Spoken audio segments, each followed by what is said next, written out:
Welcome back. It's that time of the week. It's time for the weekly Smite Prime Hand of the Gods tournament on PC.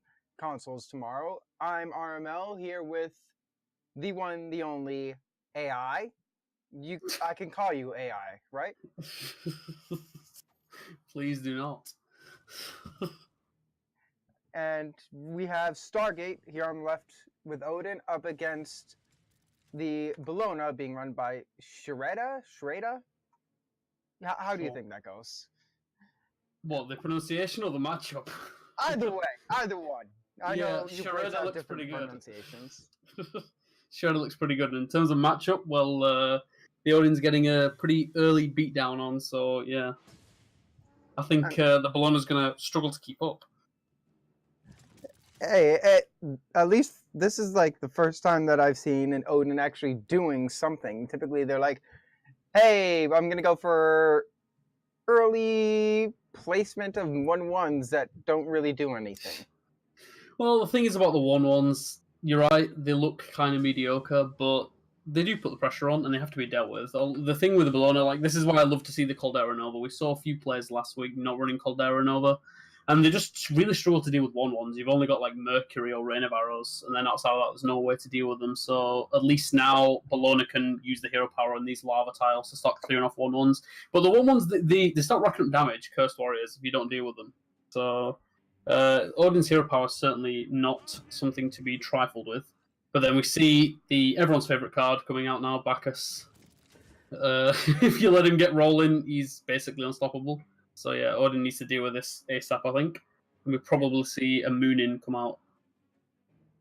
Yeah, that's the most likely bet. I've noticed that in the span of a few months, Bologna went from people's pocket pick of, oh yeah, I heard that he's got a hello. Mm-hmm. I heard that he's got a nice Bologna in there, to being top tier. Is it just these? Thinking of it, it seems to be only 3 cards that have really transformed Bologna from a, well, he has it in the background to, you have to have it in order to stay competitive. It's, for me, it seems at least, it's Caldera Nova, Power Delve, and Bacchus. Yeah, absolutely. I was thinking those exact 3 myself. Caldera Nova gave it the way to deal with 1-1s. And just to ping effects are really important in the game, to just because obviously an 8-1 unit is, infinitely better than a dead unit. So, being able to ping stuff off to get that extra point of damage in, it just makes a deck a lot more consistent. And then Power Delve is just such a powerful and flexible card. If it was 7 mana and you had 2 options, you had even less flexibility, it'd still be really insane. And then the fact that you get 3 choices out of only a handful of cards that you can be in the pool anyway. Yeah, Power Delve is insane, and then obviously Bacchus is probably just the cherry on top with a 3-drop that is probably almost definitely the best 3-drop in the game. That if you don't deal with immediately, yeah, exactly. If you don't deal with him immediately, you will probably lose the game, and that's just insane. There's only a few other cards that even come close to that kind of power level, like Hoi or something like that. That if you don't deal with them straight away, then they can just get insane. But yeah, a combination of all 3 of those cards really just pushed Bologna from being a bit of a meme class to the top dog in Hand of the Gods. Yeah, it's stuff beforehand, and before Caldera Nova was about, it was this Venus that we see in Shreda's hand. Venus used to be the only way to really deal with the 1-1s, because if they can't move, then they're useless.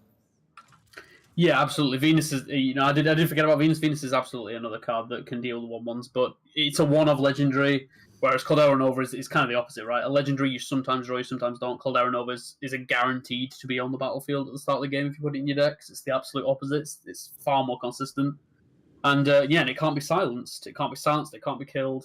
So it does kind of a Venus, well, Venus does, but without having to pay, the mana cost for the unit. Obviously, the downside being that you can see now in Shredder's hand that the Caldera Nova spell is there, and it's clogging up a spot because it's an absolutely horrible spell. You get rid of the lava tiles, which obviously you don't want to do, but then also just dealing 1 damage to everything around is not very useful. And you see there the forfeit. That's very early. Yeah, I mean, it is, and I'm actually quite surprised. I'm not a massive fan of early forfeits. I feel like there's certainly more game to be had there. Bologna did look pretty favoured, but yeah, I guess Guess. He still had, what, 15 health left on Stone? Sure, he had, like, Power Dove and Caldera Nova, but he still had Terra. He still had a few other options. And he could have, at the very least, Power Dove. It was the Odin who forfeited, right? Was the Odin that forfeited? Yeah, I believe so. I believe the Odin forfeited. I mean, I'd be very surprised if the Bologna did. There was absolutely no reason for the Bologna to forfeit there. The Odin was running out of resources. He lost control of the board, and like the stone health kind of didn't matter at that point, knowing that Bologna had so many cards in hand. But I mean, assuming that it was the Odin that surrendered. I can never tell with surrender. What I look for is the cool little animations, like the sort of Easter eggy animations for the units that were celebrating. It looked to me like Venus was doing a fist pump into the air. So yeah, typically I wait for the spectator to pop up and say victory for this person, but spectator is you'll hear us complaining about spectator probably quite a lot. It's not the most refined part of the game at the moment, but it is in beta, so I will forgive it. And absolutely. Forgive us, but we're going to take a tiny bit of a break as we wait for these guys to queue up into game number 2 of this match. Stick around and we'll be back.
We're back with game number 2 between Stargate and Sharada, and I did double check. It was, in fact, Sharada that won due to the early surrender by Stargate on his Odin.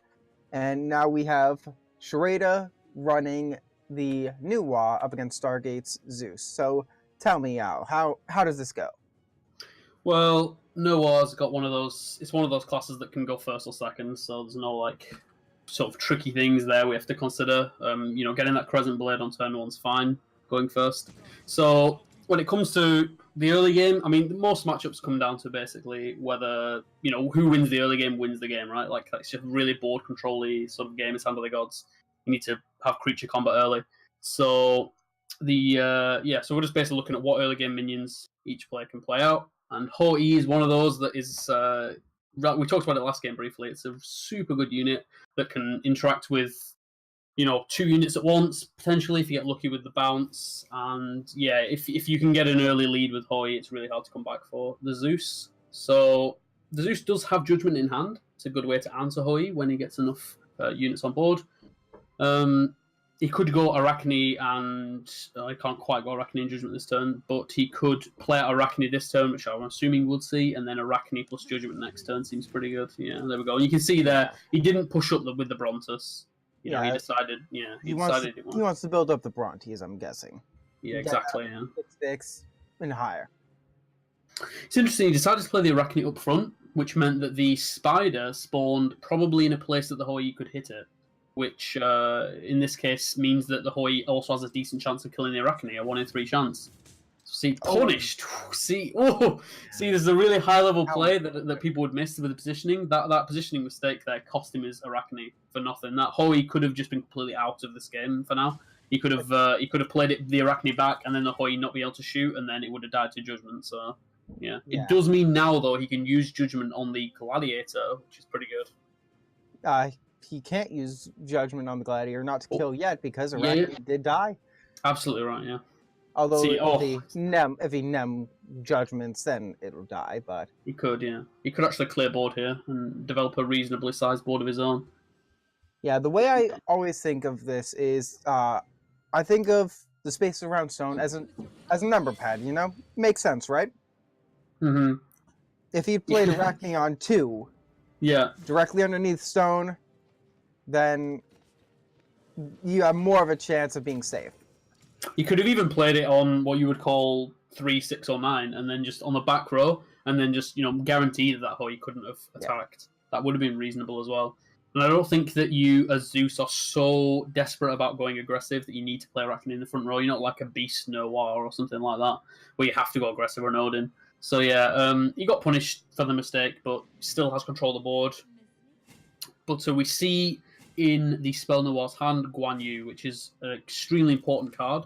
If he can build up Crescent Blades, which he's just used them all now, but if he can, over the next few turns, build up some Crescent Blades, Guan Yu can be a really good comeback mechanic. It's probably the best comeback mechanic in the game, apart from maybe Annihilation and Ra. Just the ability to clear mass units at once is really or high. Even old Mayan. What was the name of that card that was like Annihilation but a little bit better? Yeah, Blight. Yeah. Mm-hmm. Before Blight got increased in mana cost, yeah. Yeah, but the big thing I've noticed is we saw last week that a Nuwa that was playing incredibly well, positioning beautifully, getting good card draw, lost because Guan Yu did not come into play. Is that the big downside of just playing a spell-wise, being so reliant on that Guan Yu, on that one card that is a 1 in, 30 chance of popping up? Well, yeah, 25 card decks, but almost. Yeah, the thing is, maybe the old Spell Noir used to be like that, and there was definitely, back in the day, Spell Noir wasn't the strongest deck. It was pretty reasonable, but you would always play Beasts. The thing that's changed kind of now is that Spell Noir's just got so many more tools, things like Erlang Shen and just several other cards, that it's kind of become so much more consistent that you don't even need to draw Guan Yu, I feel like, nowadays. It certainly helps, and some games you will lose because you don't draw it, but it's very different from the days of only drawing Guan Yu to win, and now there's plenty of other ways. So yeah, and we see here Guan Yu is probably going to do a decent amount here. He can actually he doesn't quite have enough mana to clear. He's going to play the Guan Yu, play the 3-bladed spear, but then he won't quite have enough to clear. So and even the Rushing Thunder doesn't. So he may wait another turn for that, actually. He's under a bit of pressure, but you can see there's only 7 power on board for the Zeus, and he's only got 3 cards in hand. So the Spell Noir just played a bit more patient, maybe even develop a War Behemoth this turn, and another Crescent Blade, something like that. It seems really slow, but like I said, he's not under any huge pressure right now. And the big thing, it seems, is that even if Arachne does pop up another spider, Guan Yu's still going to clear that immediately out of the way. But he does seem to be thinking about dropping Guan now and dealing with most of the board.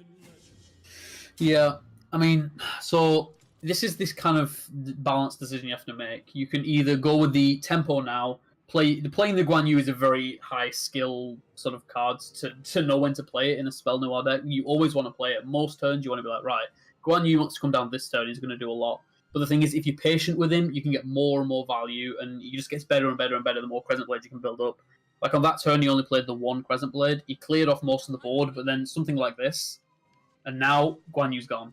See, going into turn 7 against Zeus, he could have had Ares, he could have had Artemis, and now Guan Yu's gone, and he can't come back. And now that comeback mechanic's no longer in the game for him to use. So he's going to struggle, I think, to keep ahead on board now, because he wasn't patient with that Guan Yu.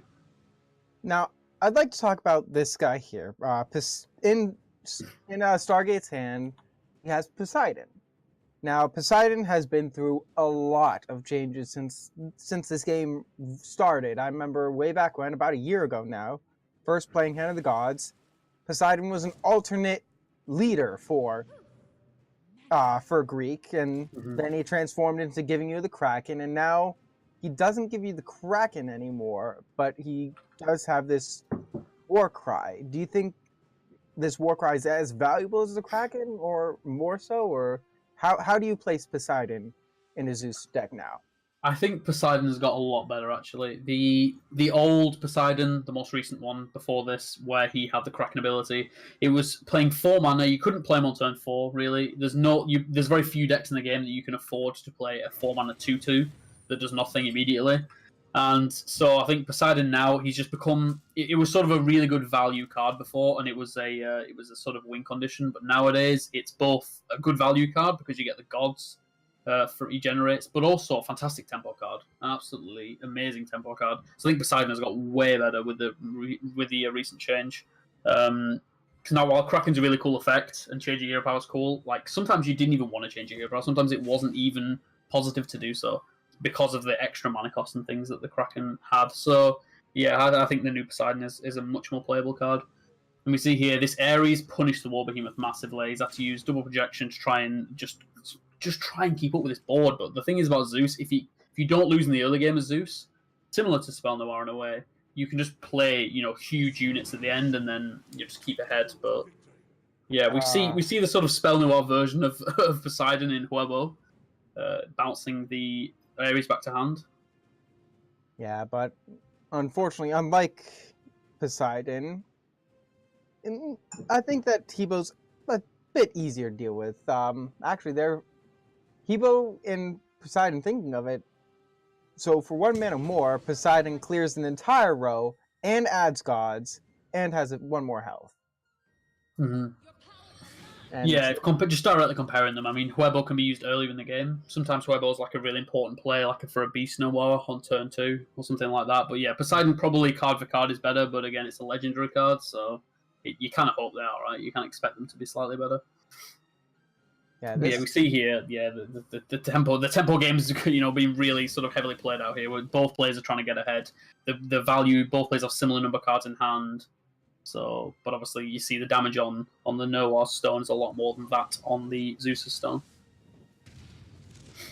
And now he's forced to bring out Fire Giant, and he more or less is doing this to clear board. Normally with Fire Giant, you like to do it to take out that one big minion that's standing in your way, but forced to use Fire Giant and your Crescent Blade on an Athena, that doesn't feel too good.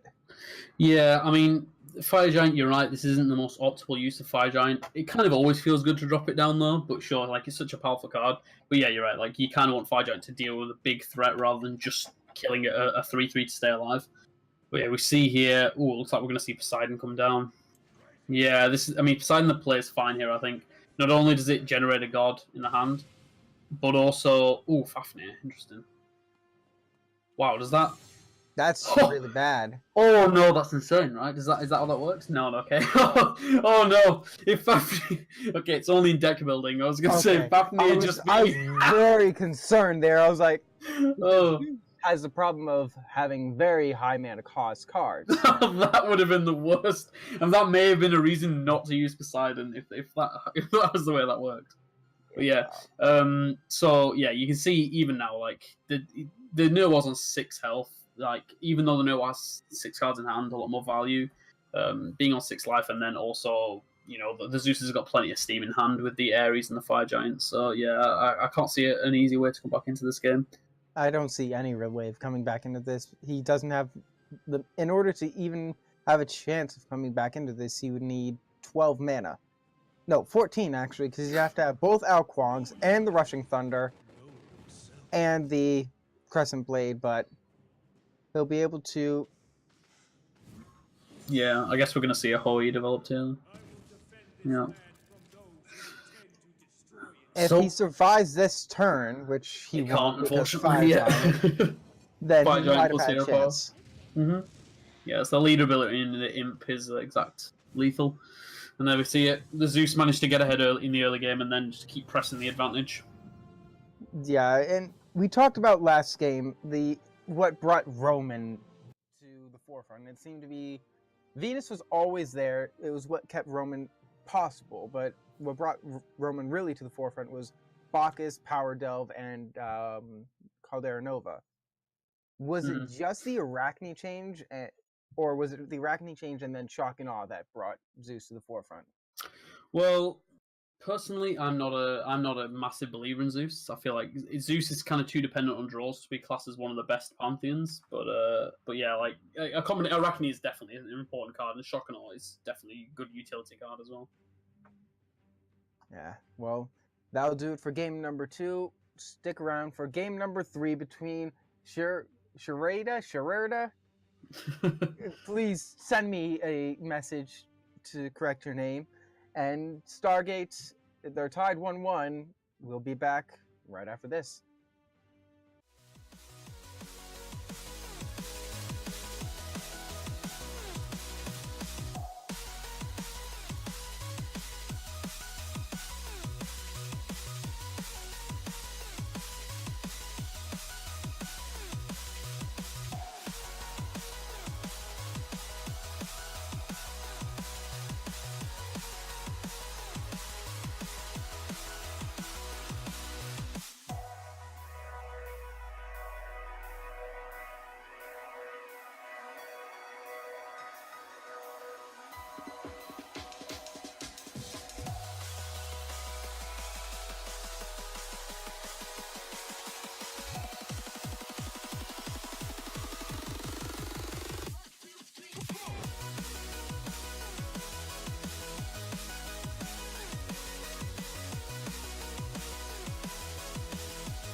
And we're back for the final match of this set.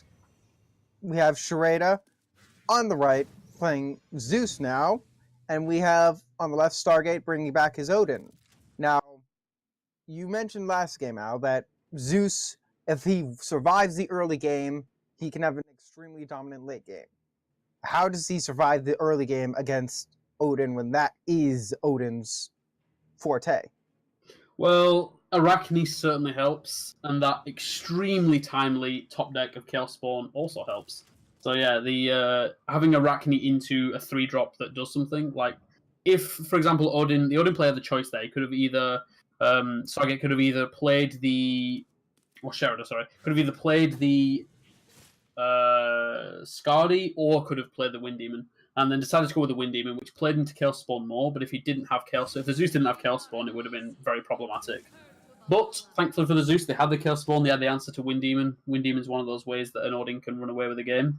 But yeah, like Arachne's done a lot of work so far, and so has the Chaos Spawn. So we'll see now if he can keep up the answers to all of the threats posed by the Odin player.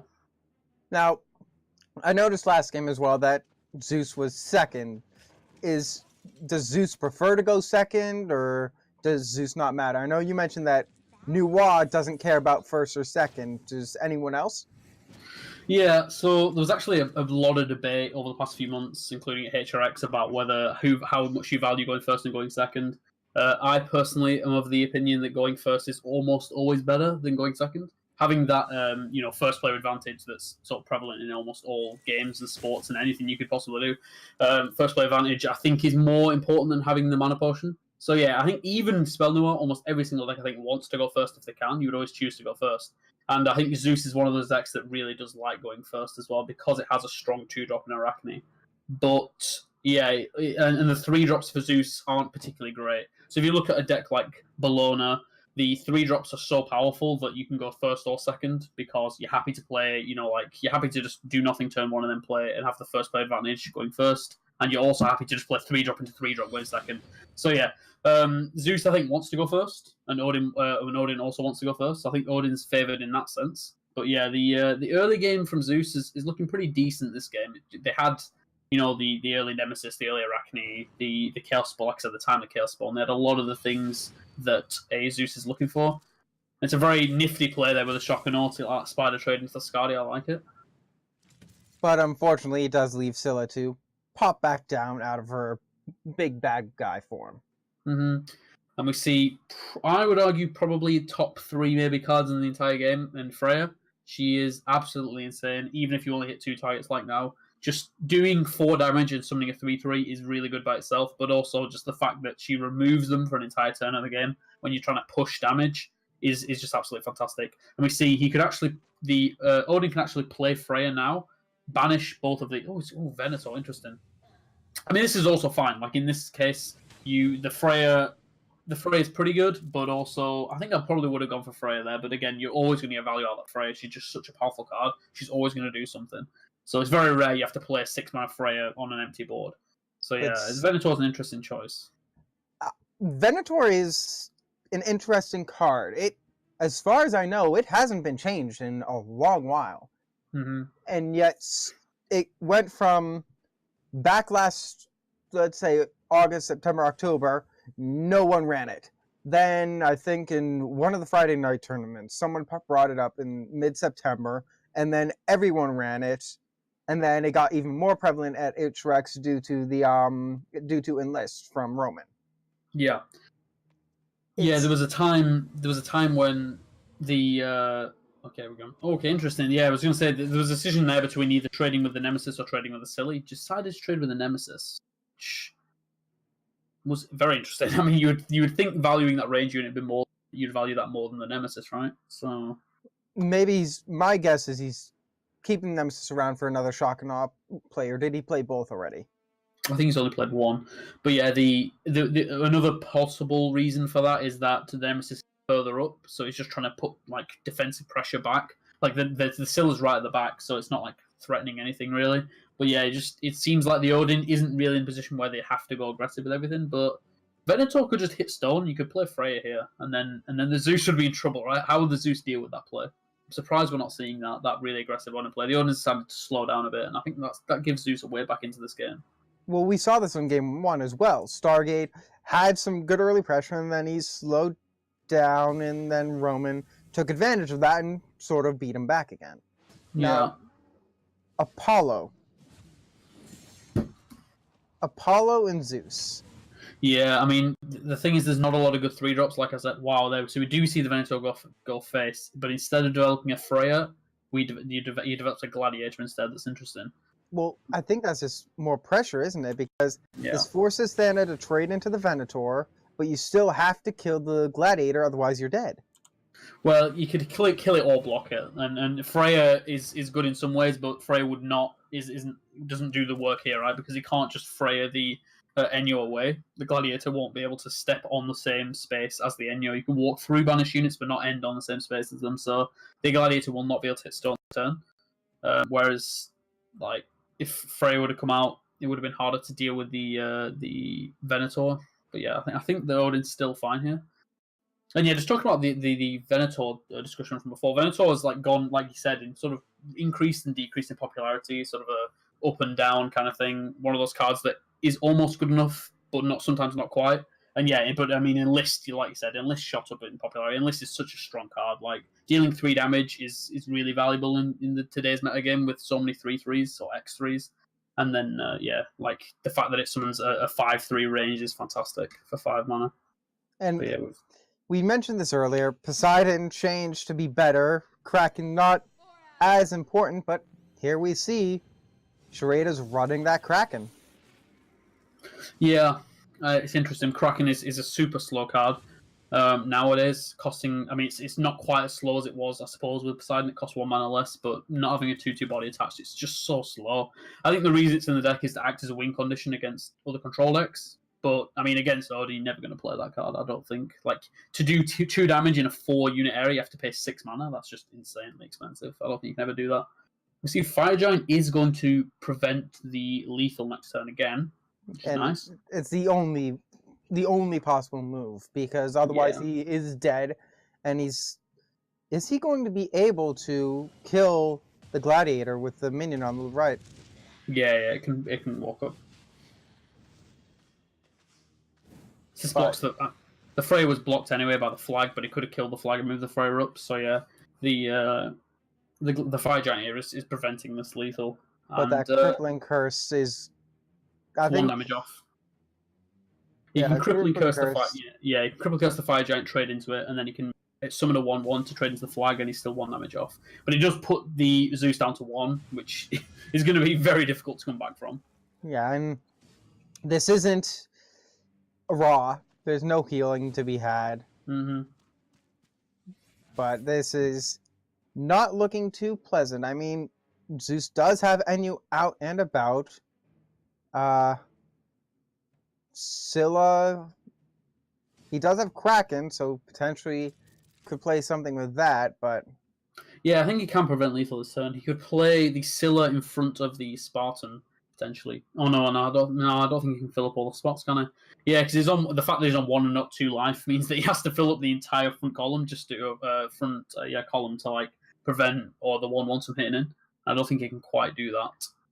Trading the Enyo into the Freya, you can play Scylla to finish off the Cursed Warrior, and then maybe play Apollo in the middle. Does that quite do it? I believe so. No, because the Spartan is just going to trade into one of the units, and then he can get in with a 1/1. Even if the spawned unit from the Spartan isn't in range, so I don't think there's any way he can survive. Yeah, it's just gonna. You might as well draw, right? Maybe there's something you're missing, something in your deck that can save you. But Artemis, I don't think Athena can. So, Athena, Artemis, not enough. So the Odin's going to take it. Yeah. Both players. Oh no, that's not both players getting a win with Odin. That is only Stargate getting a win with Odin. This is the same Odin that Stargate lost with Game 1 against Bologna. Mm-hmm. And thus the game ends. And there's the match. Odin taking it. And so Stargate takes it 2-1 over Shareda. Then he lost Game 1, won Game 2, and won Game 3. What do you think was the big change, the big factor throughout these matches? I mean, certainly in that match, I feel like Zeus was the problem. I think people overestimate nowadays how good Zeus is. People, so he did really well at HRX and stuff because it got some pretty good draws. I think Zeus is not as good as people think, and certainly not on the draw. I think Zeus going second is vastly weaker than Zeus going first because it doesn't have those powerful 3-drops. So yeah, I think as well as obviously Stargate got a win with their Zeus, but I still feel like obviously any deck can get a win, right? But I feel like Odin going first against Zeus going second, most of the time you're going to win that matchup, and we saw it there. Well, you say any deck can get a win, but you got to remember Mayan is still a deck. Hey, mine can get wins. Mine can definitely get wins. You have to get insanely lucky and play really well. Yeah, maybe if But your opponent disconnects. Well, that's likely the only way. But that'll do it for this match, with Stargate winning and advancing on. We will be back in a little bit with our next match of the day. Stick around.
this love that you never started.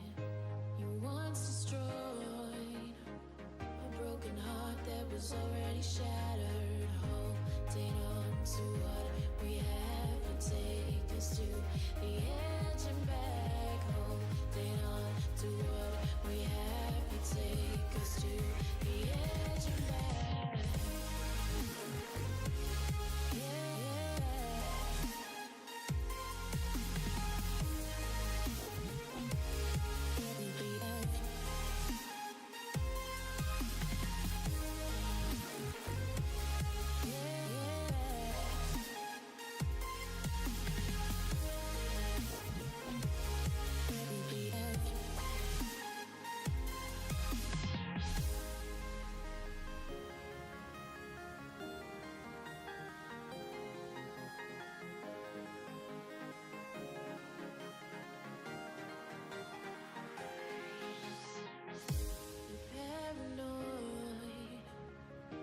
This love that you never started. You once destroyed a broken heart that was already shattered. Holding on to what we have to take us to the edge and back. Holding on to what we have to take us to the edge and back. Yeah.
And we're back.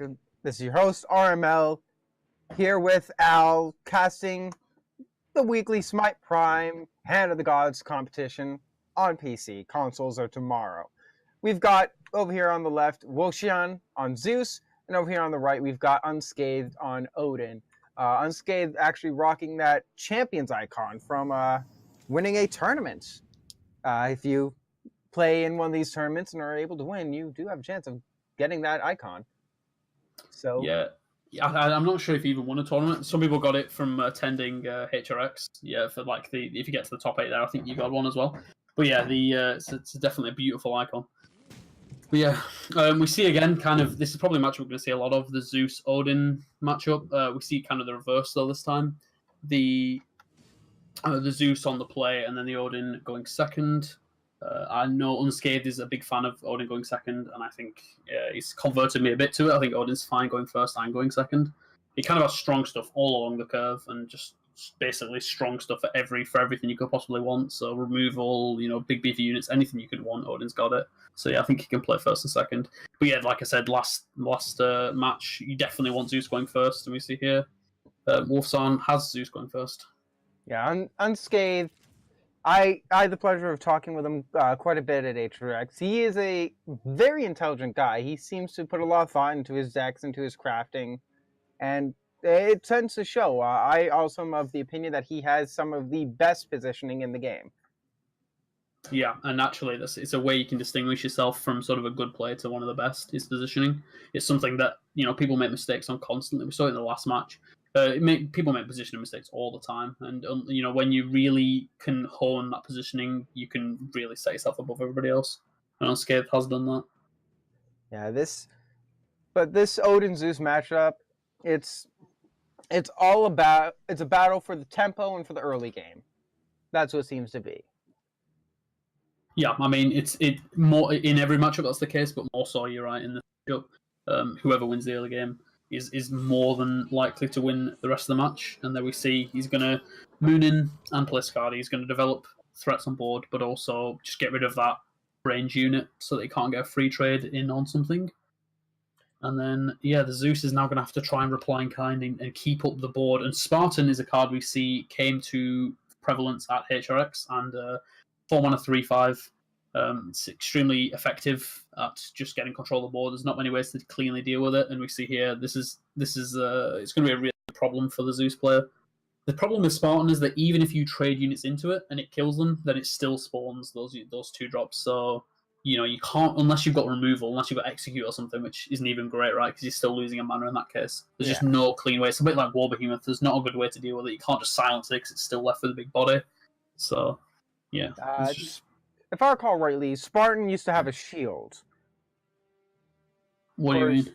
Or was it Spartan or Brute that had the that was, I believe, a 3/7 and had a 2 protect shield? Oh, you mean 2 protect shield? Is this like really far back, or are you talking about Baboon with guard? No, a little further back. Spartan, I believe, used to be a 3/7. No. It used to be a 3/7, and it wasn't a protect 2. It used to give adjacent allies. Yeah, it was a 2/3, right? I think it was a 4-mana 2/3 that used to do that. So like that, before it got changed, it was a 4-mana 2/3 that gave allies next to it protect. I believe. Yeah, maybe it was a 3/7 before. I have no idea. I didn't play it a year ago like you. It might be a little farther back that it used to be 3/7, but there seems to be a lot more neutral cards that are coming into play. I think outside of really Zeus and Bologna, who I seem to think almost like rely almost entirely upon their Pantheon specifics, Odin can get away with a lot of these neutrals, and that seems to be he seems to actually have more neutrals than Pantheon specifics. Yeah, I mean, it kind of comes down to how well your Pantheon does at the 4-drop slot, because the neutrals have a lot of weak cards, but then 4-drops are some of the best with Gladiator and Spartan, and then obviously a lot of decks can run War Behemoth.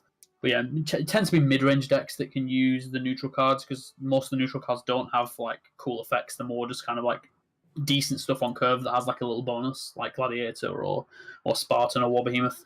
But yeah, one of the best ways to deal with the Spartan, if you do get lucky, is the Artemis. But unfortunately, he's got a Divine Intervention from it, which is absolutely awful. It can't deal with any of this board. And this is one of those times when Wolfson really, really was praying for this Artemis to hit something big. It needed to clear off one of these threats, either the Gladiator or the Spartan, or even the Skadi, but he just couldn't deal with any of it. So he's in big trouble now. Yeah, and that is incredibly lucky. Zeus, what kept Zeus out of competitive comps for the longest time was the fact that he is such high cost gods, such high cost minions that Imperial Soldier. That Imperial Soldier is what the hell? So 1, 2, 3. He can own Zeus. You deserve to laugh. He can own Zeus I believe he can own Zeus he's not going to do it. He's going to play Mercer instead. He could have owned Zeus the Artemis and traded in the Imperial Soldier, but he decided not to even bother doing that. This player is even better. So the Imperial Soldier didn't end up being too insane. This is a massive amount of damage. I'll tell you what would be good here. Well, I was going to say Divine Vengeance, but you know what? Divine Vengeance wouldn't even clear Skadi, or it wouldn't clear Skadi actually. But Divine Vengeance would be pretty good here. Divine Vengeance would have been perfect here, but I haven't noticed Zeus is running Divine Vengeance. Why is that? Do they not favor it? Are they just not able to fit in their deck? Yeah, I mean, the thing is, it only does well against basically Odin and Beast Noir, and even then it's questionable, because they have like things like Tarchi or Skadi or Fafnir, so there's plenty of things that make it not even a good nose matchups. Then any other matchup is almost dead. So let me see here. This is lethal, I believe. No, it's not. He can only do 10, maybe 11 by running 1/1 into it, because he got Gladiator, and Skadi. No, it could have 7. Yeah, no, you're right. Yeah, it's 1 off. Yep. Yeah, if that Calder was a little bit further forward, he might have been able to. But if Zeus can somehow, there's no way. There is actually one way for Zeus to be able to do this. That Nemesis is not the way. I was gonna say, Athena. Yeah. Shock and Awe. Yeah. Could have cleared the 2 Gladiators. It couldn't have stopped the War Behemoth though. So it still wouldn't have been enough. It couldn't have stopped War Behemoth and the 1/1. So yeah, even Athena and Shock and Awe.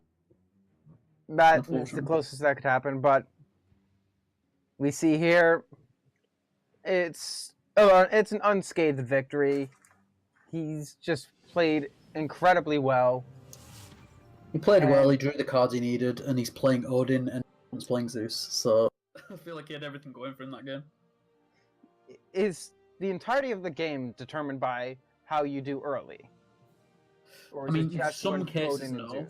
In some cases, no. Like, Bologna has some comeback mechanics. Noah and Guan Yu is a really good one, and Annihilation and Ra is a really good one, but in most cases, there just aren't enough comeback mechanics in the game to come back from an early deficit. But against some decks, we talked about it last week a bit, against a really aggressive Odin or against the Beast Noah, if they just run out of steam, you can come back as well. But in general, yeah, you really need to get early board control. Well, that's going to do for game number 1. Stick around for game number 2 between Unscathed and Woshan. Unscathed is up 1-0. See you then.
And we are back.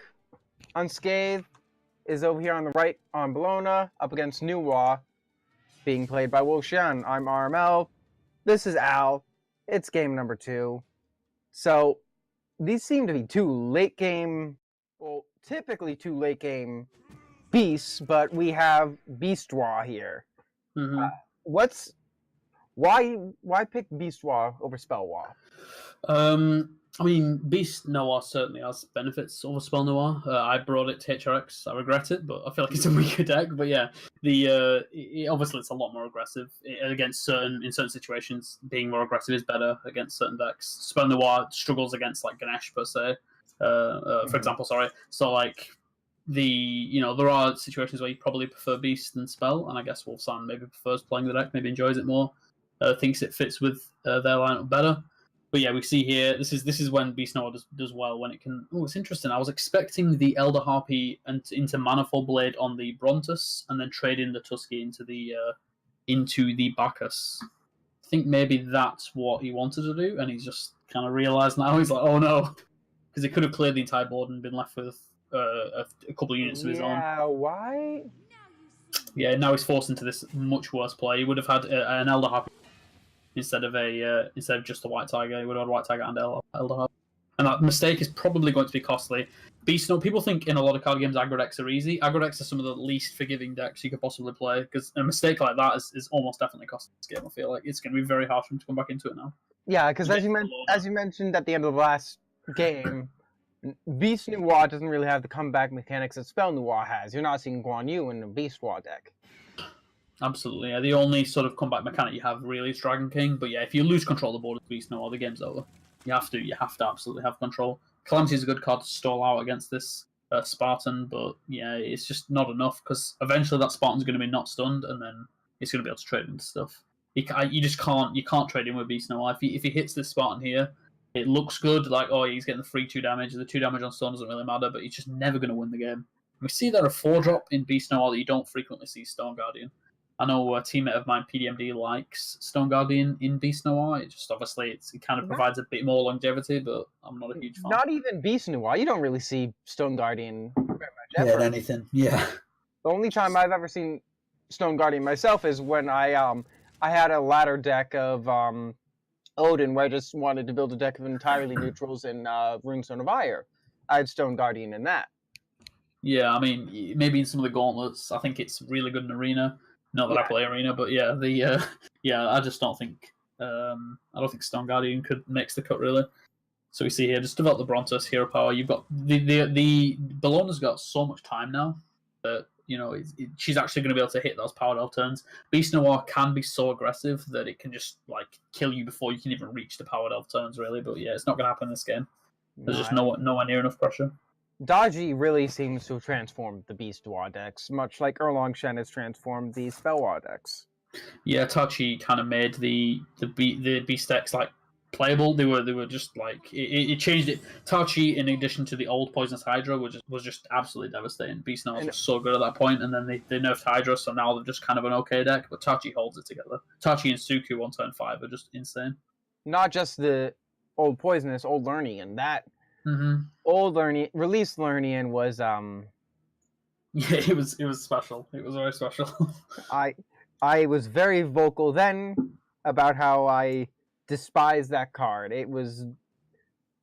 There are very few cards in this game, and I give it credit, but there are very few cards in this game that are instant.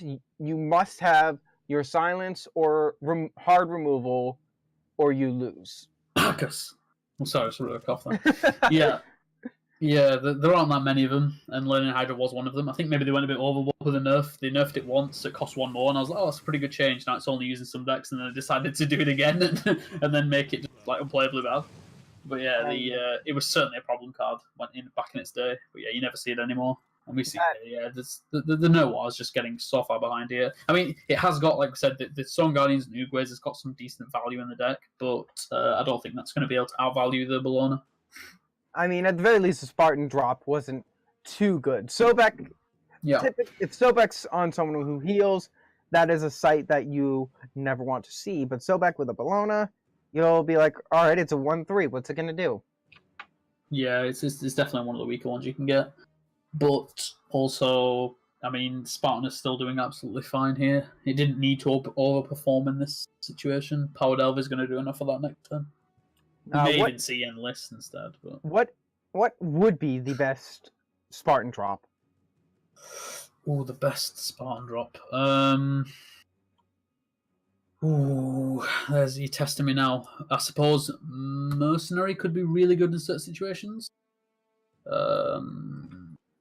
are some of the pillars are okay in certain situations as well. Like obviously on the surface they look awful, but yeah, some of the pillars are okay. There are definitely some reasonable ones. Most of them are kind of average. There's not really any huge high rolls, but yeah, like Sobek's pretty weak. Obviously, there are some low rolls. Arachne, yeah, Arachne's another really good one. White Tiger, I think, would be pretty decent just because of the building mechanic. Yeah, White Tiger's it's okay. Yeah, Hyena's kind of just there's a bunch. Mainly, it's just kind of like stats, so like 4 stats in some combination. But yeah, Now, sometimes you can roll. this is what I really like about Unscathed, and this really goes to show a lot about who he is and about how intelligent he is in building these decks and positioning. Typically with these tournaments, you see him going back and forth, back and forth. People know what they're doing. Unscathed takes his time. He thinks for a while. He plans out this move, his next move, and the move after that, and takes a guess as to what's coming his way. Yeah, I really appreciate that. I mean, it makes me talk longer, and it makes me sort of try and fill the gaps, but it's still a very strong sign.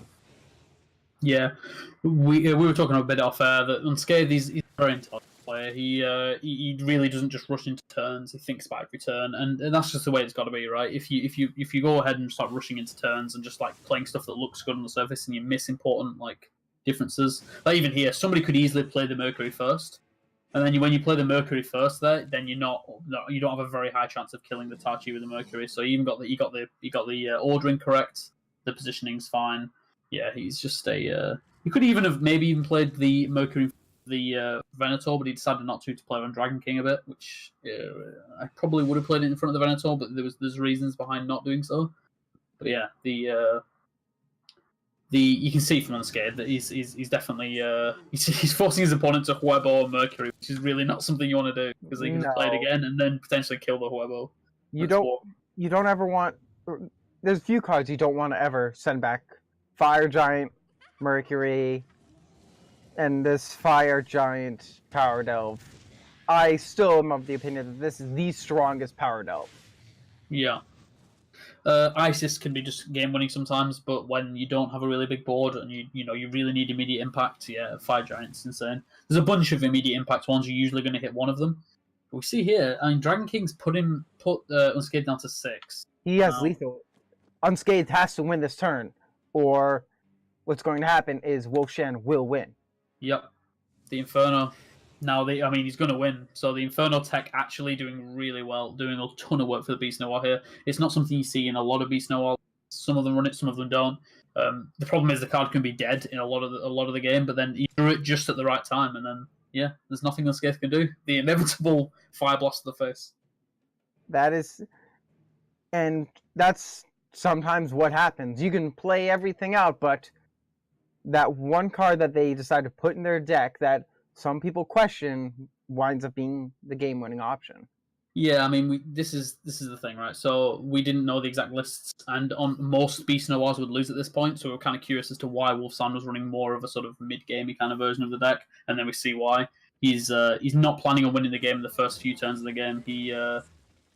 He is planning on getting his opponent down to 8 or less, and then winning with the Inferno. So, and then here we go, we see it, and Unscathed is probably feeling pretty good about himself until he's going to see this big fire erupt onto his stone, and that's it.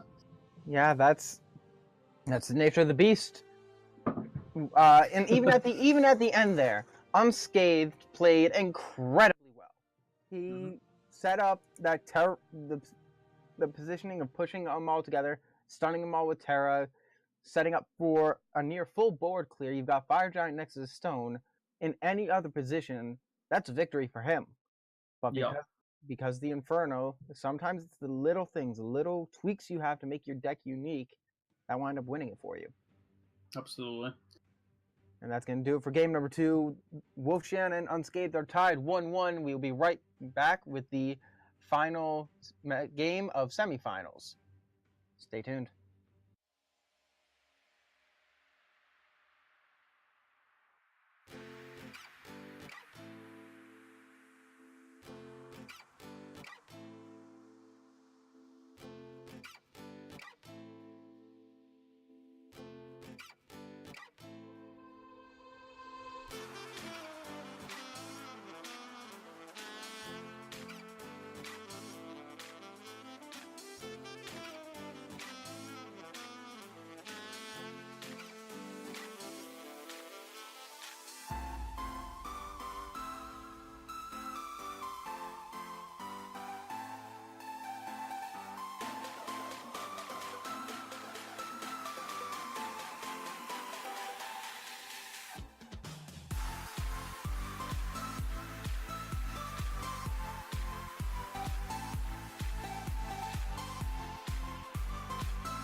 Hello, everyone. Welcome back. This is Smite Prime's Hand of the Gods PC weekly tournament. We have Unscathed bringing back his Bologna and Woshan bringing Zeus in this tied set for semifinals. The winner here moves on to face Junipera in the final match of the day. Junipera, if you recall last week, did beat Unscathed off air, so sure, Unscathed, if he does win this, will be looking to have a rematch. Now, I don't know if you said much on air, but off air, I've heard a little bit of your animosity or disdain for Zeus. How does he go going second up against Bologna? I mean, on paper, Bologna wins this a lot of the time. I feel like, once again, the Zeus had the Arachne, so it's probably about half the time you're going to have that. So, yeah, the Arachne again, which is very important, and had an early judgment, had the Nemesis, basically had everything it needed to be able to fight for the early game. If it didn't have any of those things, it may have struggled. But it's looking pretty good for Zeus so far. thing is with Bologna, though, it's such a strong pantheon that like a Gladiator here would have been pretty good. But yeah, we see Unscathed not deciding to run Caldera Nova, which would have helped in dealing with some of these 1-1s, perhaps. That is interesting. It seems as though now Caldera Nova, you typically only run one in your deck, correct? Mm-hmm. You never ever run more than that, yeah, because you never want to. So I think he dropped Caldera Nova for Nox. I don't see anyone aside from Unscathed running Nox. I mean, I think the card's fine. I run Nox in my list. I think Nox is a very reasonable card. I think she's one of the weaker cards in the deck, but it's certainly usable. I just cannot see a world in which you would not run Caldera Nova, really. But yeah, it's a good positioning by Cupid here. It means that the spiders can't both trade into the Cupid. It's just that you have to position exactly there, I think, to avoid the spiders both being able to reach Cupid. And we see the Bologna has strong power plays now, moving forward on turn 5 with Enlist on turn 6 for Terror, but it may be too little too late. We do know that he runs Rain of Arrows, I believe, so that could be a way to come back into this game. If he draws Rain of Arrows next turn, it would be very useful. Not the best god for Zeus to get, but Neja works, and there's that Argus. Now, War Behemoth, I like War Behemoth, you know? It's a nice beefy body, it's got some decent card draw, it's got some decent play around it. I have never liked Argus, not even in Zeus. I feel as though there's just much better cards that you could have than Argus. Argus, I think, in Ra and Zeus is probably the only decks you can run it in, where it's reasonable. I do think it is okay in those decks as a potential, in addition to or replacement of War Behemoth. Personally, I agree with you. I'm not a huge fan of it, but I think that if you're looking to shore up that 3-drop slot a bit more, it's fine. It does pretty well against Odin and a few other decks, so yeah, I think Argus is okay. He's probably not going to see too much use in this game, but yeah, we see the enlist there, like enlisting a an Arachne. And having to drop the enlisted Venator in between 3 3/1/1s that are just going to eat it alive and leave out the Poseidon and the Nemesis. Yeah, it's not ideal. But hey, what can you do? Sometimes you just have to drop down things that are uncomfortable to drop. Yeah, and we see Bologna. I mean, she's a very strong class, probably the strongest in the game. If she doesn't get, like destroyed by the exact answers early, any deck can't really hold up against that. And then we see there wasn't the best maneuvering by Wolfsan there to play around Terra. He knows he's going into turn 6. Terra can come down now. Terra can actually stun both of those 2/2s rather than only one of them if he would have played the Nemesis, placed the Nemesis behind the stone. That would have been the best positioning. So yeah, we probably will see Terra come down. She's usually the play you want to do on turn 6. He has to drop Terra, otherwise Unscathed has not Unscathed. Wolfshan has lethal next turn. Lethal next turn? Lethal next turn. 4 damage from Poseidon and Nemesis. Yeah. 4 damage from Judgment. Judgment can't hit stone. Never mind then. Yeah, I made the mistake. It used to be able to. Long ago. They've changed it. I think they changed it fairly recently, actually. Or I could be forgetting. I'm prone to do that. No, I've discussed with people before. I'm pretty sure you're right. I think it did used to. We're seeing here, interesting not playing the... Wow, yeah, okay. I was going to say why not play the Terra in front of the Nurjar. It's because he wants to stun the Nurjar and then leave Poseidon and Nemesis unstunned. Why? I think it's reasonable. Because if you play Spell, it does do more damage. Because, I mean, if he plays a spell, then Nurjar does 8 damage with the hero power, rather than the maximum 4 from the Poseidon and Nemesis. So I think this is the correct way to do it. It's just if he would have stunned the other two, he could have prevented all the damage by playing Terra in front of the Nurjar. But yeah, I mean, this is just looking really, really bad for the Bologna, and it looks like I'm going to eat my words because the Zeus is going to win. But, I mean... Interesting that he buffed the Nemesis that currently has Summoning Sickness, rather than... Yeah. The Nemesis of Poseidon that are attacking the stone. Sure, it's only 1 damage, but that 1 damage could mean all the difference. Yeah, and he could have played around Rain of Arrows better there, actually. If he would have buffed the one of the 2/2s that was hitting stone, Rain of Arrows wouldn't have been a clear, other than the Nurjar. So yeah, another little misplay there by Wolfsan. I can't really think of a reason why you would buff up the newly played Nemesis. And we see here, this. I mean, that rain of arrows, that another misplay there from Jan could mean that this rain of arrows does enough work to keep unscathed in the game. But the problem with Zeus is that eventually it's going to draw into those big threats, and it's going to be hard to deal with. And we haven't seen any powered elves from Bologna yet. Now, this is just my very, very aggressive mind working, but what I would do here is I would just Athena right next to Stone, and then rush in with Neja, wipe, and be ready to start killing.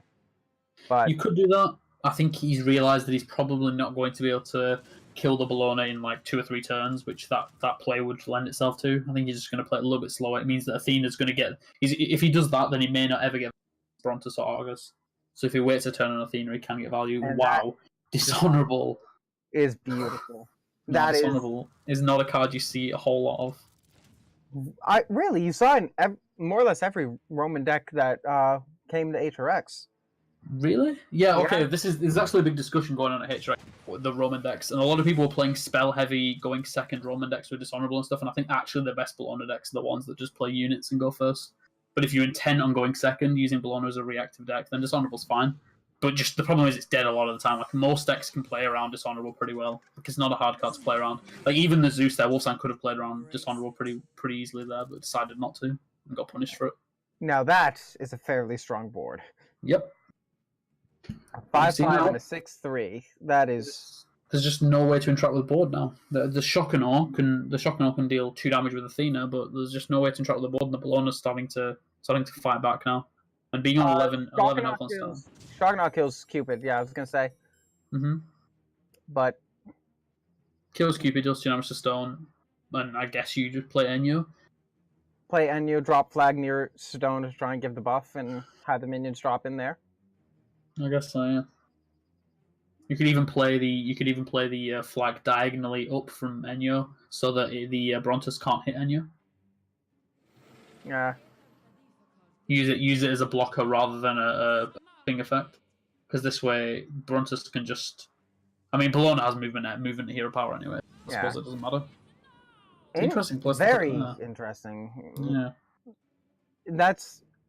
You'd think one up from there so that Enyo could get the buff if she went in, yeah. Yeah, but and the corner also cuts off 2 points from dropping units in. Yeah. Oh. What was that? I didn't see that. That I believe is I don't know what card it is, but Power Dove. Oh, I couldn't see. It didn't come up on my spectators. Yeah, it didn't come up on mine. I just saw Blade Master, Artemis, and I forget the third. It didn't even show me the options. So I was like, 7 mana's gone, but nothing's happened. Yeah. I mean, there we go. He drew the Power Dove. Power Dove was exactly what I needed. And now, I mean, he's just got complete control of this game again. Obviously, the Bologna's doing Bologna things now. He got Artemis in Power Dove. Oh. Ooh, he got Artemis in Power Dove. Is that game? What was it? He got Fire Giant. Yeah, he can just drop that stone. He can drop that next to the flag. Well, he can't. He loses the imp as well. Horrible positioning with the flag. So he'd have to play the imp. Yeah, play the imp at the back. So he clears the Brontus, deals 3 damage.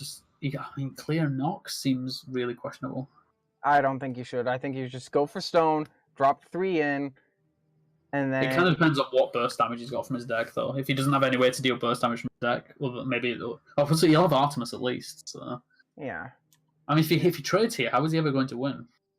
He has to go for the stone here, and force. You have to force Unscathed into an uncomfortable position. If he would have positioned that flag better, then he would have been in a lot better shape. He could have done 6 to face. If that flag was where Nox is right now, yeah, that's 6 to face, and there's no way that he can come back. Well, he can't. I mean, he can still clear the board. It just means he has to turn Artemis for lethal. But this way, like Artemis won't be enough. So yeah. That clear. That's because now what's gonna happen is, I believe. I believe he can clear board here, or no, he can't. Yeah, enlist the fire giant and then play the Spartan. And you can see actually something he did there. He moved the Artemis out of range. It's a really high level play, out of range of the spawning spots around the stone, so that there's a higher chance that Venator can spawn on the front row. If he kept Artemis where she was, then Venator would have had only 2 spots on the front row to spawn.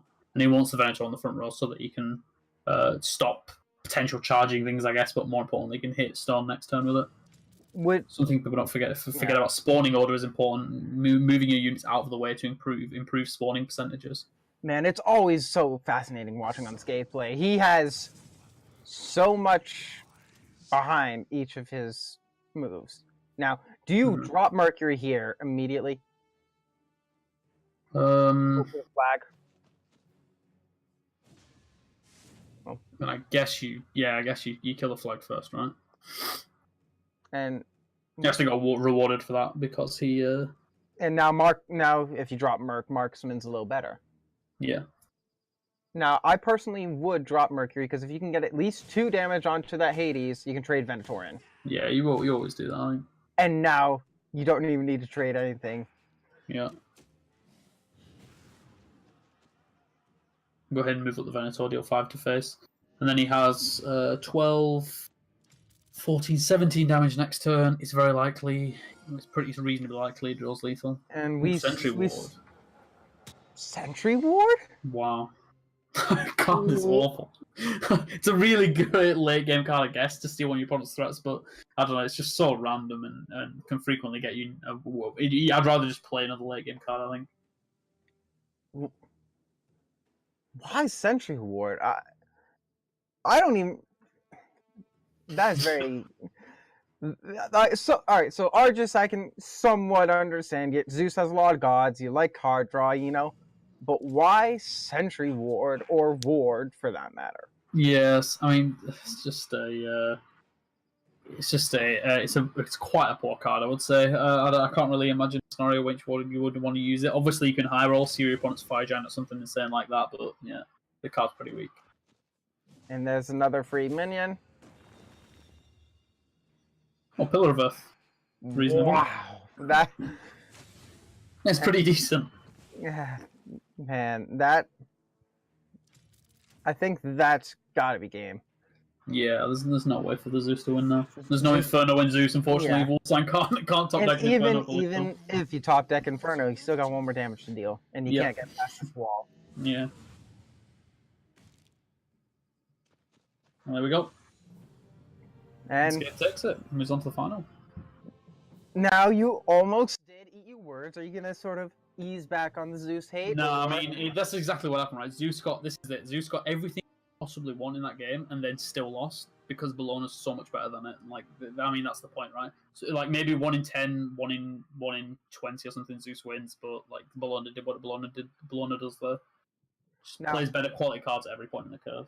How much of that do you put on Unscathed, and how much of that do you put on Bologna? I mean, Unscathed played well, I feel like. Yeah,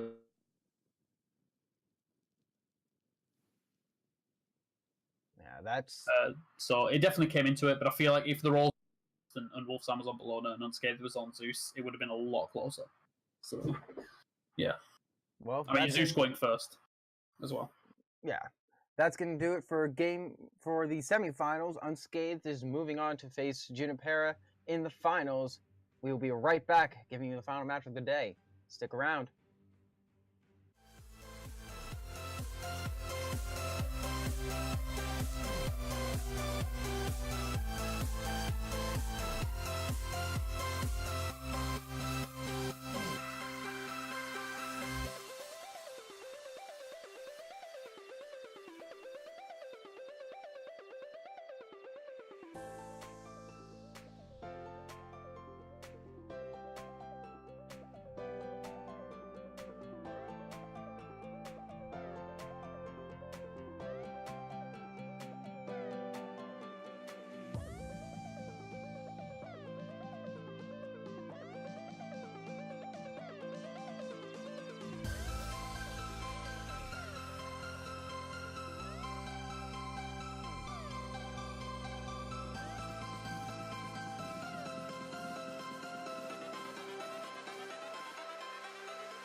I was fine when you held my hand. I was fine when you pulled me down. You said the stars would answer. You said our prayers were written down. I was fine when you pulled me in. We were forced to be human, and then the world came after, and I had never questioned it. And they said it was wrong.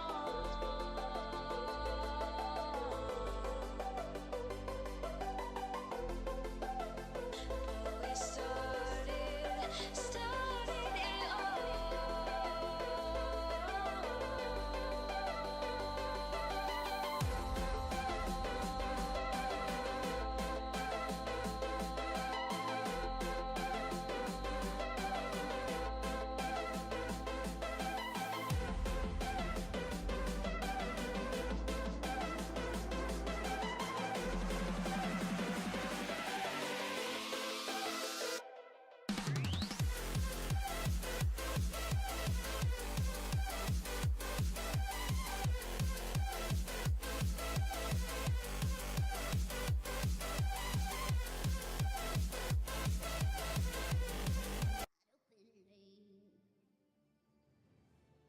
Welcome back.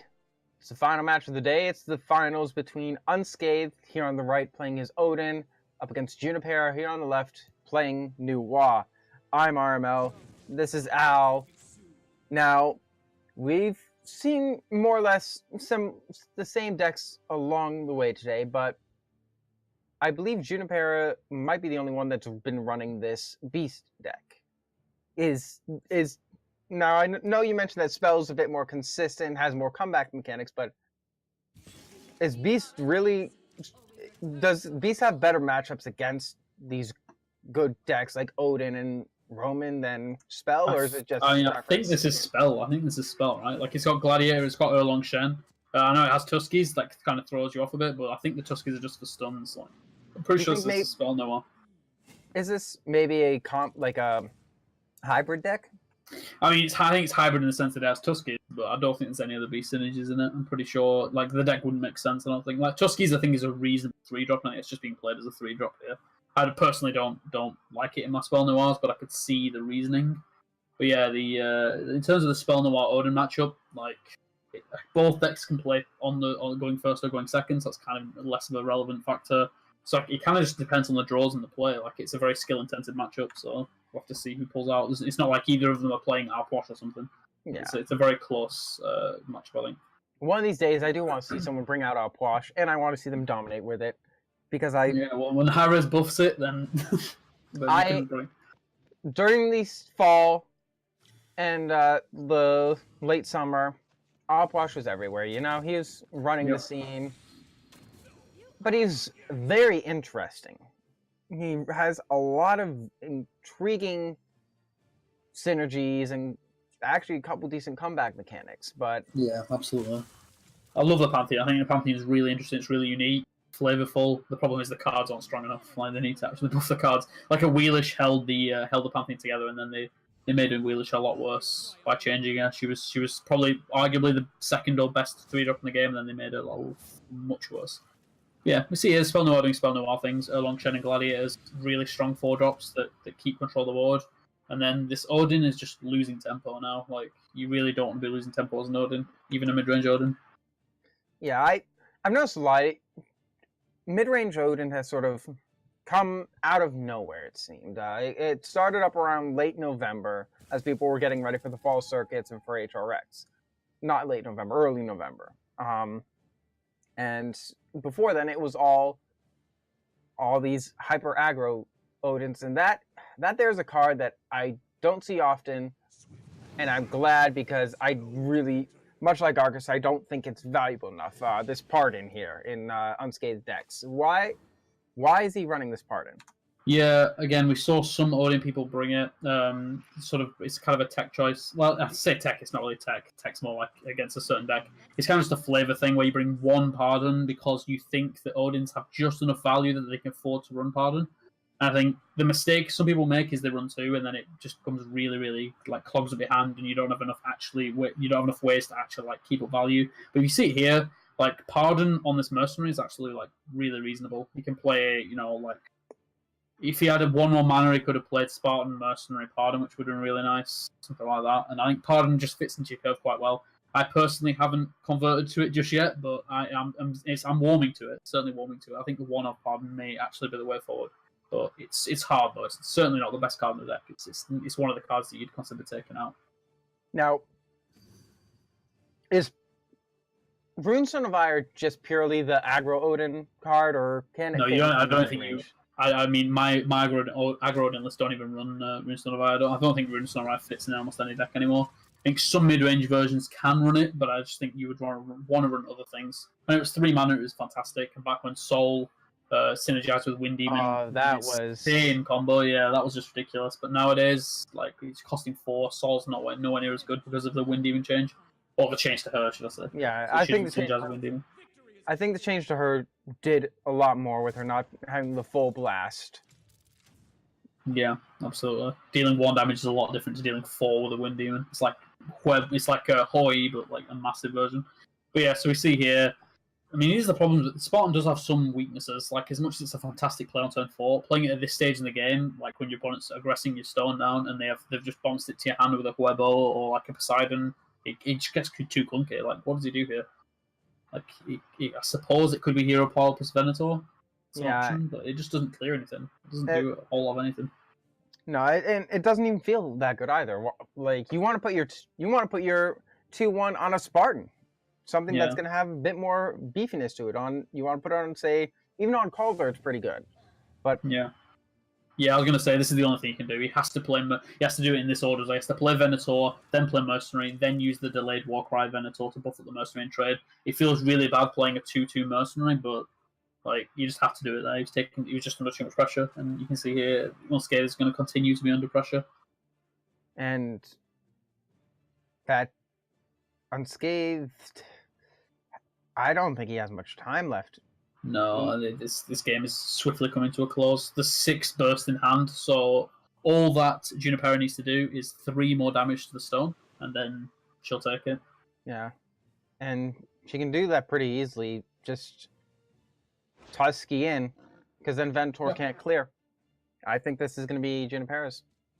You can Tusky in and just Hero Power and use Hero Power and use the 3-bladed spear and the Crescent Blade. But you don't even need to do it this turn if you don't want.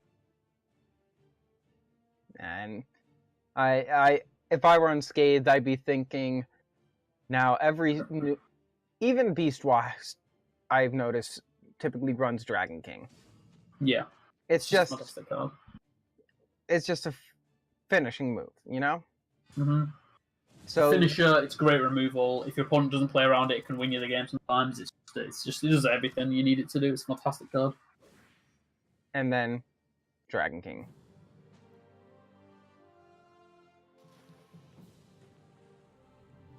And that's going to be the game.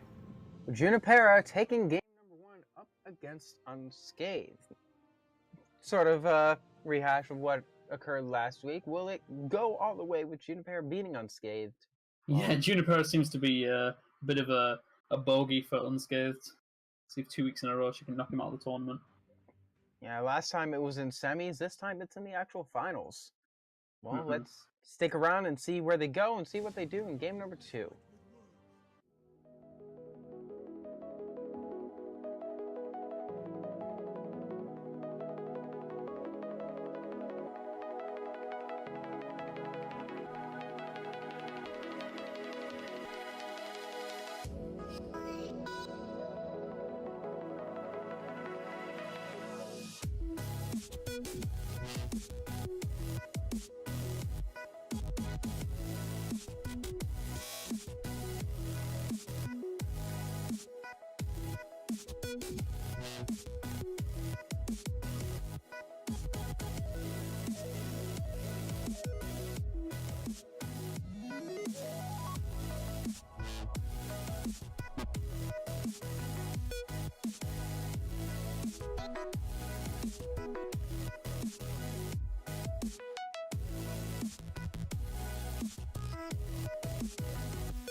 And we're back with game number 2 between Juniper and Unscathed. Unscathed has brought back his Odin, and he's up against Juniper running.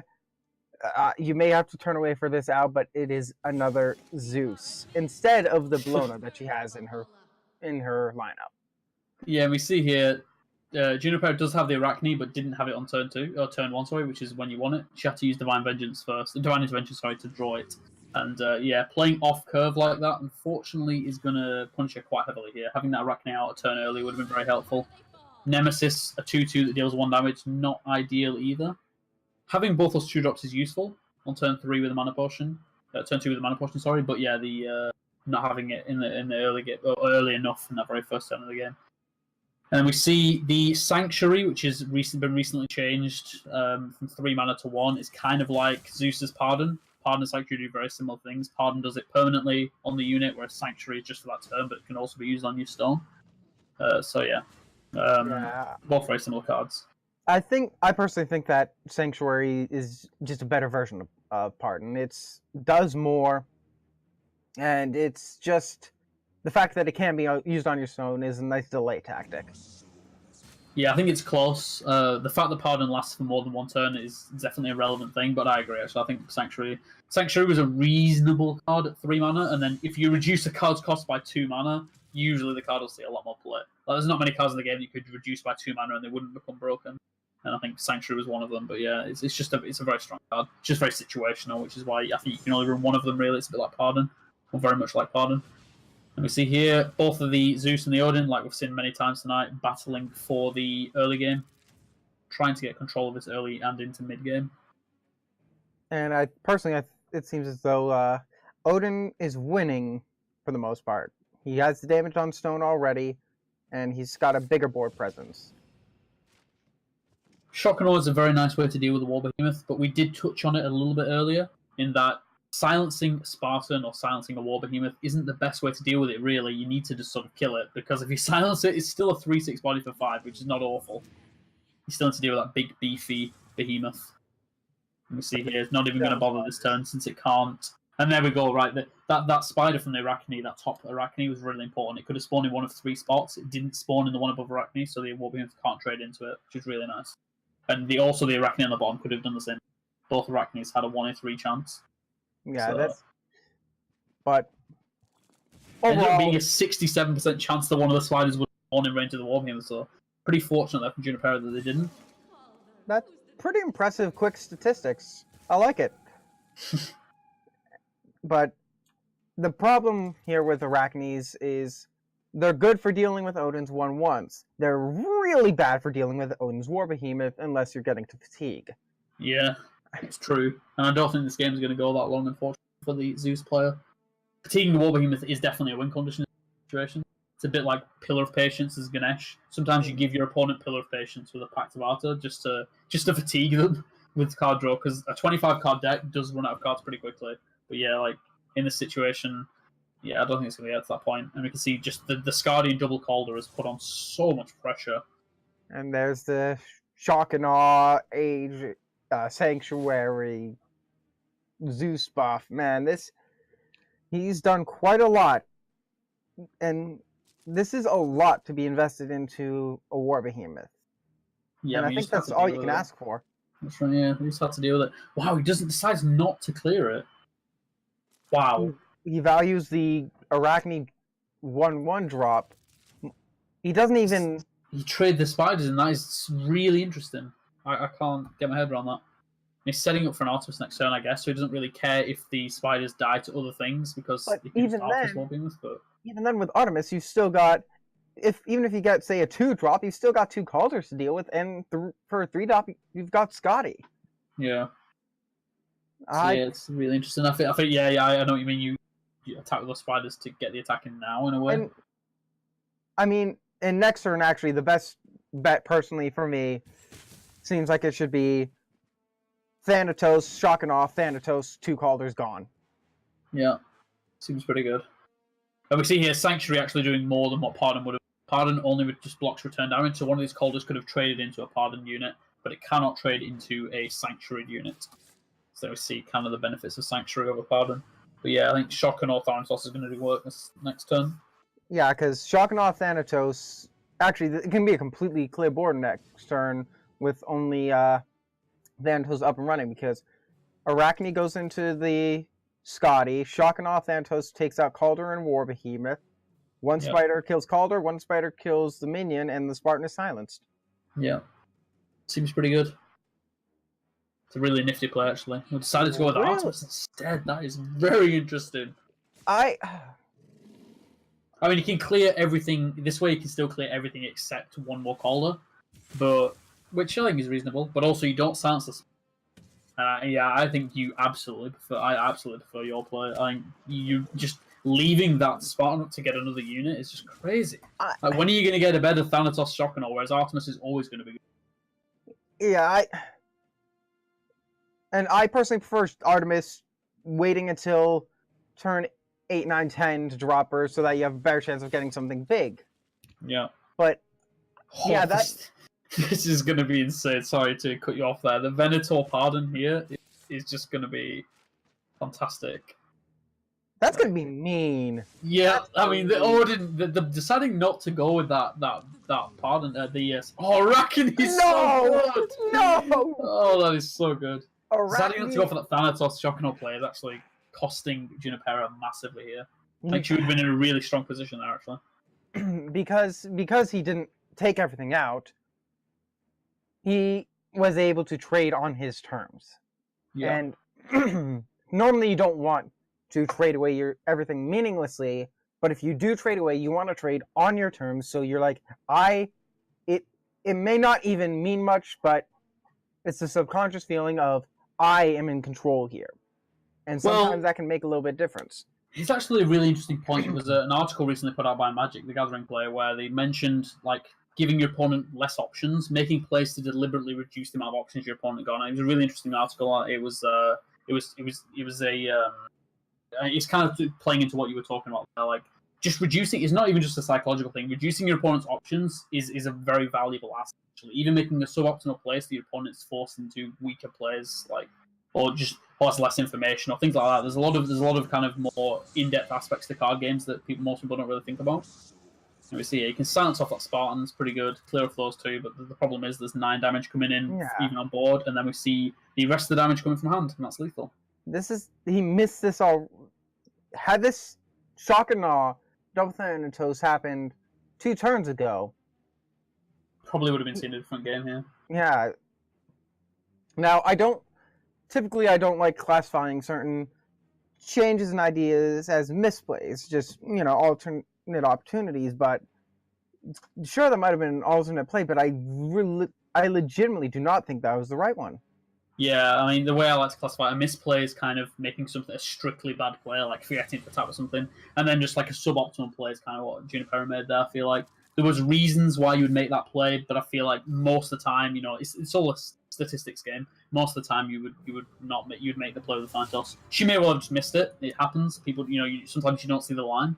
It definitely happens. It wasn't the most obvious of lines, but yeah, I think she missed the trick with the Thanatos there. Now, finally, very fittingly, it's going down to a final game. And that's going to be what it's all about. It's going to be game number 3 coming up next. Now, these suboptimal plays, do you think it's just the thought going through your head? Because you played in the HRX qualifiers, correct? And HRX. And the HRX. Yeah. I didn't. I was a spectator. I just wanted to spectate. I'm not that good anyway. So I was just watching Smite, watching Hand of the Gods, watched a little bit of Paladins, but do these suboptimal plays that happen? Do you think it's nerves? Do you think it's just not noticing something? I mean, it's hard to pinpoint exactly what it is, right? There's a combination of the player being just not like skilled enough. Like it sounds like harsh, but obviously there was a you could theoretically rank people from the more skilled to the least skilled player in Hand of the Gods, and like you would fit somewhere on that like line. And then obviously some people will have played that situation before, will have the the knowledge of the game to be able to see it. So and then it's a combination of that. It's a combination of sometimes everyone misses things. People, you're not fully concentrating all the time, and everyone misses things. Like professional card game players, everybody, professional like esports, professional sports people, everyone misses things. So like that, there's that. Maybe you said nerves could be a thing. I feel like it's possible. Junipera, maybe, I haven't seen her in too many tournaments panels or anything, so maybe nerves is part of it. It could be anything, right? There's a million different factors. Like I said, like not every player is going to see the best line in every situation. Not knowing your opponent's hand comes into it as well. Like, we have it's mentioned a lot of the times by casters that we have the sight of knowing both players' hands. But yeah, like again, it's a hard thing. Yeah. I think people underestimate how hard it is to play in any situation in a card game. Like finding the statistical right play is very difficult, and I feel like almost every turn, or except like maybe early turns where you have to play one thing, almost every turn mid to late game in card games is misplayed to some degree, or it's suboptimally played by every player. So yeah, positioning especially in Hand of Gods. That's going to do it for game number 2. We'll be right back for the final game or the final match. Stay tuned.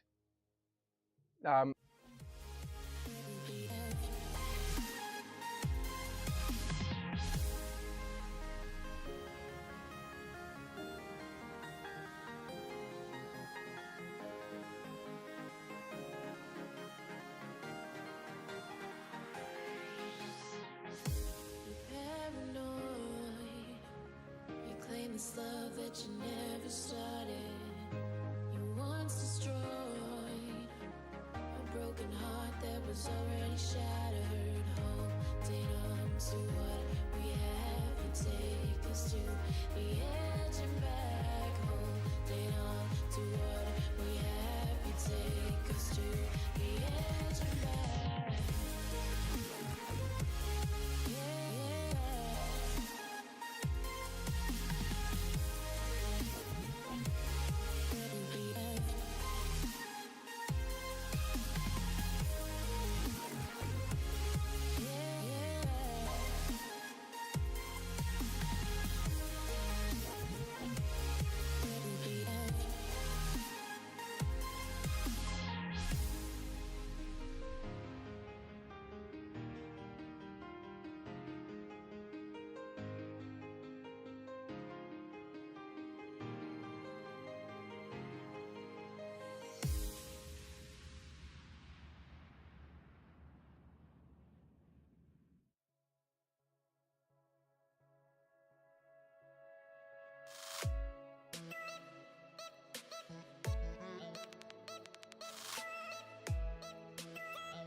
Welcome back. It's the final match of the final game of the final match of the second week of This Is My Prime Hand of the Gods tournament for PC. Of 2018. Of 2018. In January.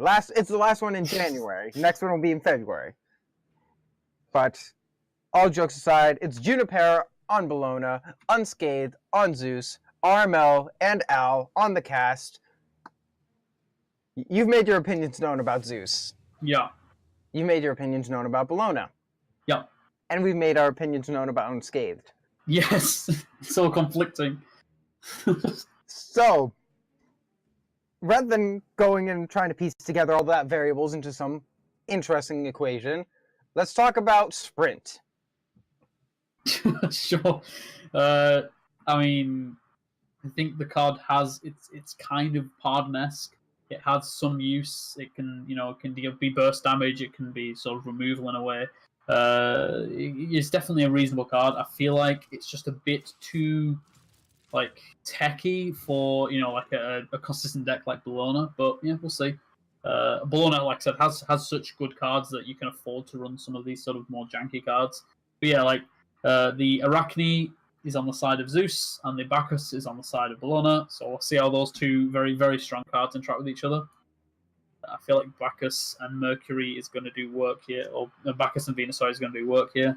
Oh, yes. I will say, however, Bacchus did get, in my opinion, what is likely the weakest of his buffs, the +1/+1. Yeah, he did indeed. I still think that the immune to melee is just a bit above and beyond. Yeah, I mean, immune to melee and deal damage to adjacents when you use the game, and then the +1 damage and the protect 1 are kind of just that's when the card's fair. When if Bacchus just red get protect 1 or +1/+1, it'd probably be a very good but fair 3-drop. The fact that it can just win the game sometimes is when it gets insane. But yeah, the Venus here is just holding down the fort. There's not a good way to deal with this Venus either. There's no way to interact with the board necessarily. Nemesis doesn't kill anything, it only weakens them. The spiders can't move. So it could be Nemesis, Hero Power the Arachne, Nemesis the Venus, Hero Power the Arachne. No, he's not going to do that now. So he could have cleared off the Venus this turn if he wanted. Decided not to. Nemesis in the Bacchus, interesting. Yeah. I mean, Bacchus will have no way to deal with this mark. Calls is nice, but Bologna could just Hero Power the Marksman now. To kill it if she wanted. So let's see. I mean, Enlist, presumably we're going to see Enlist on... We could even see... Yeah, Mercury's is better, right? We could see Venus to kill the Arachne, then you use Hero Power on the Marksman, well, you Mercury, and then use Hero Power on the... Would also be reasonable. I think the best bet would be to... personally, what I would do is Mercury after moving the sword and Marksman. draw. You would at least move Bacchus up if you're going to move back. If you're going to move Bacchus up, then maybe she's deciding not to. But because that Mercury hit could have hit the because that Mercury hit could have hit the spider, and then the Mercury would have in which case the pinned. Wow, what's an early use of pinned? Okay. Whew, that pinned is so early to use now. Wow. Pinned is just a card that can get insane value later on. You can get a free kill with like a terror onto a big unit or something, but especially with Fire Giant. Especially if Venus is still around at that point. Pinned can do quite a bit. Yeah, and we see no Caldera Nova in this block. Yeah, I approve. Interesting. Both our finalists, their Bolognas did not have Caldera Nova. Yep. It seemed as though Unscathed, his Bologna, he seemed to gravitate towards Nox instead of Caldera Nova. And Juniper seems to have gone for potentially the Sprint instead of Caldera Nova. Yeah. Ooh, there we go. You got it. That is perfect. But who do you hit? Ooh, it's a good question. It's probably got to be the Venator. Otherwise, Hero Power is a trade on the Artemis. I mean, Venus, the spiders are gone now. you've got an Arachne in hand, but yeah, the Venator just represents too much. And then we see this is how you win games. You get Power Dev on turn 7, Fire Giant turn 8. And there are two ways to interact with the board there. You could Ares the Artemis and go face. Or, yep, that's what we're going to see. Ares the Artemis, it'll deal 1 damage of ping damage to it. And you can actually probably shoot it with the Venus. Seems reasonable. Yep. And then next turn, likely an Artemis Venus trade. Yeah. Well, you can just use Fire Giant. That too. Yep. Fire Giant does plenty there, and we're going to see Bologna is doing work, and Bologna's doing Bologna things here. The Zeus, I mean, it's got plenty of value in hand, but just not enough ways to control the board. You can play 1 Athena this turn, which doesn't do anywhere near enough. Is there anything else you could play? Scylla can't set up a Thanatos. There's just not a lot you can do. And he doesn't have either the Shock or Nas in hand either. Yep. This is it, though. This is why I complain about Zeus. Bologna and Odin are just so much more consistent than Zeus, and Noir as well. It's the consistency that does it. Zeus, when it draws what it wants, just looks so good, and everyone sees it, and you're just like, wow, that Zeus looks fantastic. But when Zeus draws hands like this, it doesn't draw the synergy cards, it just draws the sort of reasonable on-curve cards. It can't keep up with insane plays like Powered Elf or Venus, just these, and Bacchus. Like, he has to invest so much, he has to invest a Nemesis and a Judgment into Bacchus, and then Bacchus still got value after kill spiders and things. And it killed the Nemesis as well, I believe. So all the cards do so much to the Bacchus. The Bologna, sorry. I believe that this is a board wipe with Rain of Arrows. Yeah. Certainly is. The Gladiator moving, and yeah, I like seeing Gladiator and Bologna. I think Gladiator's a fun Bologna deck. Still think Cold Nova probably should make the cut. Gladiator reasonable. I mean, we shouldn't have seen that Ares. I think he could have moved the Venus back, and then Ares. I think Ares could have hit stone there. I think Juniper lost 7 damage there. I don't think so, because he was blocked by his own Venus, I believe. If he kept in the same row, Venus could have moved back 1. But either way, this is lethal. So that's it. Juniper takes it over unscathed. And wow. So far, that's 2 in this weekly tournament. That is 2 wins for Junipera over unscathed. And correct me if I'm wrong, but I believe Junipera won the tournament last week. Junipera did not win. It was Brilibus who won the tournament last week. Yes. Junipera was in the finals, if I recall rightly. Yeah, I believe so. So, second place win, second place finish the first week, first place this week. Yeah, there's nowhere to go but down now. It's one pessimistic way of looking at it. And let's see if she can repeat next time. And at the end of these, I normally like to think and ask, what was the deciding factor in this match? But I know exactly how you're going to answer. You're going to answer that Junipera ran Bologna, and Unscathed ran Zeus. Yep. I mean, this is the thing, right? The Unscathed, he had the choice of Ra or Zeus in the last game, and because the Bologna was banned, and I just feel like if he would have brought a better deck than Ra or Zeus, he would have had a better chance, but this is the power of Bologna. This is why Junipera banned Bologna, and a lot of people ban Bologna because she just is almost a guaranteed win in a best of whatever match, because she can beat everything.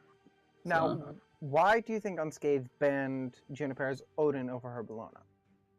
Well, I mean, it's a very interesting discussion whether you ban Odin or Bologna. Both are the best 2 decks in the game, best 2 pantheons in the game, so there's reasons for each. I personally am on the always ban Bologna strategy. I just feel like Bologna does more against everything, against the field, than Odin does. Odin has some sketchy matchups. Bologna doesn't really have those at all. So yeah, I just feel like Bologna kind of does what Odin does, but slightly better. So I don't really understand the banning of Odin, really.